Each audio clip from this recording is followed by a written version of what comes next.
Rachel Barber was 15 years old in 1999 when she went missing after a dance recital. She was last seen alongside her babysitter that afternoon, but investigators found no trace of her after this. But detectives did find a disturbing diary entry written just days before she vanished, in which her babysitter confessed to what really happened that day. Rachel Barber was born on September 12, 1983. She was the oldest of her three sisters and had parents who were deeply involved in her life, doing their best to provide her with everything she could have ever wanted. Her mother, Elizabeth, and her father, Michael, had been together for many years, and Rachel's home life was the very definition of healthy and typical for a girl her age. Sometime around 1992 or 1993, Rachel and her family moved to Mont Albert, hoping for better opportunities. It was around this time that the family met a young girl named Caroline Reed Robertson. Caroline quickly became a friend of the family, with Rachel's parents often hiring her to help babysit the children. Caroline would grow up alongside Rachel and her siblings, but she was around 4 years older and certainly more mature than the young Barber girls were at the time. Rachel was just 15 years old by 1999. She'd spent much of her childhood training to become a dancer, and she was incredibly talented. Not only was she a great dancer, but she aspired to be a model as well. Her goal in life was to eventually enter acting classes and work her way into musicals across the globe, particularly musicals in the US, as most of her favorite venues and performances were taking place in Chicago. Rachel's childhood personality. Rachel had become a full-time student at the Dance Factory in Melbourne, Australia. She was known for her beauty, as well as her popularity in school and her athleticism. She was in great shape and was often in the top of her class, becoming a world-class dancer at a strikingly young age. While Rachel may have been quite popular in school, she was actually quite a shy young girl. She didn't take too well with strangers and would often seem withdrawn around people she didn't know very well, but she was always nice and respectable. Even though she was quite shy, Rachel had been dating her boyfriend, Manny, for several months, and it seems that the two were closer than ever. Despite her timid nature, she had no problems opening up to Manny, who seemed to make it easy for Rachel to be herself. Caroline Robertson, the babysitter I mentioned a moment ago, was right there alongside the Barber family for about 7 years or so. She'd watched Rachel turn from a shy young girl into a vibrant young woman that was bound for success in her dance career. Caroline adored Rachel, but she also had other feelings toward Rachel that were less than loving. Caroline was a very jealous teenager. She had trouble dealing with other people's success, especially considering that, in all honesty, she didn't have much going for her at the time. She was a perfectly good-looking girl, but she didn't have the magnetic energy and charisma that Rachel had, and this bothered Caroline deeply. As she watched over the girls for most of their childhood, it seems that this resentment toward Rachel grew. What had begun as a simple feeling of jealousy, something all of us struggle with from time to time, grew to something far more dangerous and far more sinister. Caroline wanted to live Rachel's life, and if she couldn't live it, neither could Rachel. Caroline's troubles with self-worth and jealousy would reach new heights as her teenage years drew on. By the time she was in her mid-teens, she'd begun to feel terrible about herself, and not just in the typical way that most teens will at some point or another. It seems that, by all means, she'd begun to develop a genuine hatred toward herself. She didn't like the way she looked, she didn't feel smart enough, and she certainly didn't feel worthy of being loved. According to those around her, she'd always put herself down, referring to herself as a loser, as unwanted, fat, dirty, or even dumb. In fact, she created a self-portrait around the age of 14 that had several of these words written on it, with misfit being written in bold letters at the very top. Caroline was reaching an all-time low, and it was happening quickly. But as she got a little bit older, some of this hate turned away from herself and was beginning to surround her father. This being after her father walked out on the family, leaving Caroline and the rest of her loved ones to fend for themselves while her dad started a new, better life elsewhere. Caroline would take her anger and write it down in letters to her estranged father. I don't know if she ever mailed these letters or if they were purely therapeutic, but the letters grew very vicious, with her one time blaming her father for her feelings of alienation. She wrote, "I feel like a troubled, tortured, lost soul that's been thrown into an alien environment full of angels." These terrible feelings of self-hatred that Caroline held on to would eventually lead to her plotting a crime of disastrous proportions. Her anger and rage would soon be taken out on someone who didn't really have anything to do with her situation, Rachel Barber. It was March 1st, 1999. Rachel's father drove her to a tram stop that morning around 9:30 a.m. so that she could attend her dance classes at the Dance Factory in Melbourne, as she did nearly every day. She left home wearing her favorite gold necklace, having only $13 in her wallet. She told her boyfriend, Manny, that after classes, she was going to head out for a secret job offer that she wasn't allowed to talk about. The sheer fact that she'd even mentioned the job to Manny was against the rules, but she felt like he needed to know. This secret job was supposed to pay her incredibly well, but this was the only information she was willing to share with anyone. She left the Dance Factory that afternoon, headed off for this secret location. Her parents had no idea that she had any other plans after classes that day, outside of hanging out with her friends as she normally did. The last reported sighting of Rachel came just after she left the Dance Factory, when she was spotted walking around a tram station with a woman. As hours passed by and Rachel had not returned to the tram station to meet her father that evening, her parents grew very worried. Rachel had never missed curfew before, and she was reported missing right away. Manny quickly opened up to Rachel's parents and the police and admitted that she'd told him about the secret job offer, but he didn't know anything else about this job. So this information wasn't very helpful with the investigation. By all means, Rachel had simply vanished off the face of the earth, and no further updates would be released until 13 days later, when some shocking news would leave the Barber family in shambles. It was March 14th when police approached the Barber family with news they could have never expected.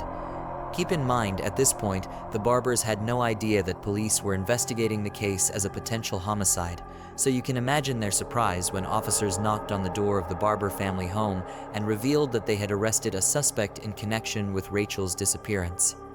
When police revealed that the suspect was none other than Caroline Robertson, their jaws hit the floor.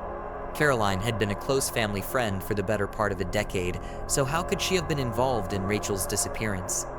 Unfortunately, the follow-up statements from detectives only made things far worse. Caroline had been arrested because police had found remains buried in a shallow grave near Kilmore, and they had evidence connecting Caroline to the scene of the crime. Investigators would soon learn that Rachel had been ambushed with a telephone cord, then buried under less than 12 inches of dirt. One of the most unexpected twists in this case came after police brought Caroline to the station for questioning. It didn't take them long to get Caroline to open up, and she admitted to everything. Well, almost everything. Within a few short hours, Caroline admitted that she had, in fact, taken the life of Rachel Barber, but she claimed it was an accident. Caroline says that she met up with Rachel that day shortly after her classes had ended.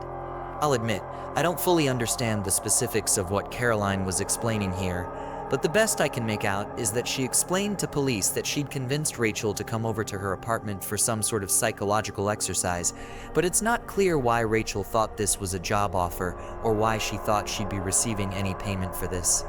The rumor is that Caroline had invited Rachel over and promised her $500 to take part in a highly confidential survey of some sort, but this was only mentioned in one source, so I can't verify that this is true. But either way, Caroline explained that the two rode the tram together, then got out at her apartment after promising Rachel that she'd have pizza and drinks ready for them. Sure enough, when Rachel entered the apartment, pizza and drinks were ready for them, but Rachel was blissfully unaware that Caroline had spiked the pizza with high doses of antihistamines, causing Rachel to become more and more delirious the more she ate. After Caroline was satisfied with Rachel's impairment, she began her attack. She told Rachel that she was ready to begin the psychological survey, asking Rachel to close her eyes and think of happy and pleasant thoughts. As soon as Rachel was lost in a dream state, Caroline ambushed her from behind with a telephone cord. Caroline then stuffed Rachel inside of a wardrobe, keeping her there for several days while she worked out the next steps in completing the crime. She would eventually wrap Rachel in 2 rugs and enlisted the help of an innocent taxi driver to help her move that she called a heavy statue to her father's property. Obviously, what the taxi driver helped her haul away was no statue. But once the two arrived at Caroline's father's house, Caroline took the so-called statue out to the back of the property, and after the taxi driver left, she buried the remains in the family's pet cemetery next to Caroline's former dog, Lucy. In the days after Rachel Barber had gone missing, Caroline became very withdrawn from her normal activities. She went to work the day after the crime, March 2nd, but one of her coworkers ended up driving her home after Caroline reportedly looked very ill and wasn't able to function well enough to get her job done. Caroline would call out of work for the next few days as well, claiming she was sick. During this time, investigators were hot on the trail of Caroline, tracing Rachel's last moments and getting witness testimonies from everyone who'd been seen at the tram station that day. As they dug into phone records, they soon noticed that Rachel had spoken with Caroline on the day of her disappearance. In fact, she'd spoken with her within hours of her last known whereabouts, meaning Caroline may have been the last person to see Rachel alive. Witnesses from the tram station also reported that they had seen Rachel walking alongside a plain-looking young woman. Detectives went to Caroline's apartment on March 12th, but they weren't getting any response at the door, even though they knew that Caroline was inside. They eventually made their way into Caroline's apartment and found her unconscious on her bedroom floor.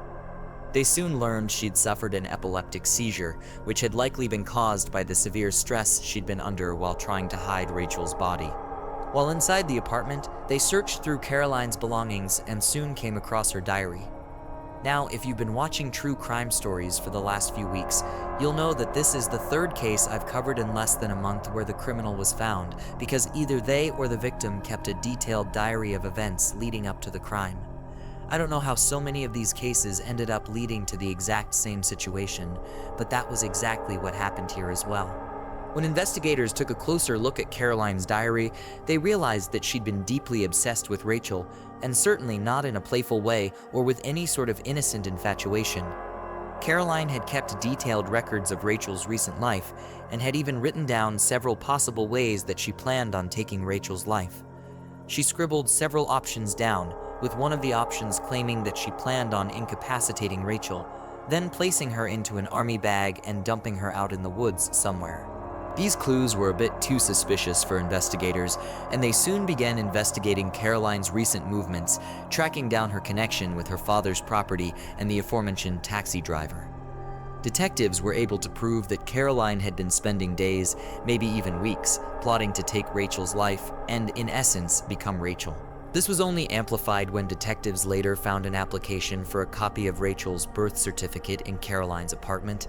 This is likely why she tricked Rachel into thinking she was offering her a job, as it would have been the easiest way to get personal information about Rachel, including her social security number, ID cards, and everything else she needed. Well, everything except for her birth certificate, obviously. Alongside this application was documentation for a bank loan for Teller 10 season, as well as detailed plans on what Caroline had planned to do. Her plans for the day claimed that she needed to clean up her father's farm, including the area where she'd placed Rachel in the pet cemetery. She also planned to secure the bank loan on the following Tuesday, as well as rent a moving van, dye her hair to match Rachel's, then thoroughly clean her house and carpet. She then planned to disappear and begin life under Rachel's name. By October of 2000, Caroline was still in police custody. In a truly surprising twist, Caroline had opened up to investigators and admitted to taking Rachel's life, even pleading guilty during her trial. She was ultimately given 15 years behind bars. During her court sessions, she explained how much she hated herself and wanted to be someone else so much, so that she was willing to go to great lengths to achieve this. She was diagnosed with a personality disorder just before the trial, with a judge claiming she was a danger for anyone who she became fixated with. But what's really interesting about her time in prison is that she never once showed any kind of remorse for her actions. In fact, while she was in prison, she progressively made herself look more and more like Rachel. She began styling her hair differently, she appears to have lost weight, and did her best to become the spitting image of Rachel at least as much as she realistically could. Rachel's own mother even spoke out about the uncanny resemblance after Caroline was released from prison in 2015 after fulfilling her sentence. Caroline is now a mostly free woman. She still lives under the surveillance of the court system, but she's now allowed to continue on with her life, or rather, Rachel's life. While she never successfully claimed Rachel's identity, she's done her best in the years since the crime to continue living in the shadow of Rachel, and her fixation doesn't seem to have faded over the last 23 years. Honestly, I don't understand how someone like this is allowed to live in the free world after there was such a massive amount of evidence proving that she'd been plotting this crime for years. but I guess the laws in Australia only allow the court system to do so much to someone so young. Thankfully, after all this, Rachel's memory is still very much alive in the minds of those who knew her. But unfortunately, one of those minds belongs to Caroline Robertson.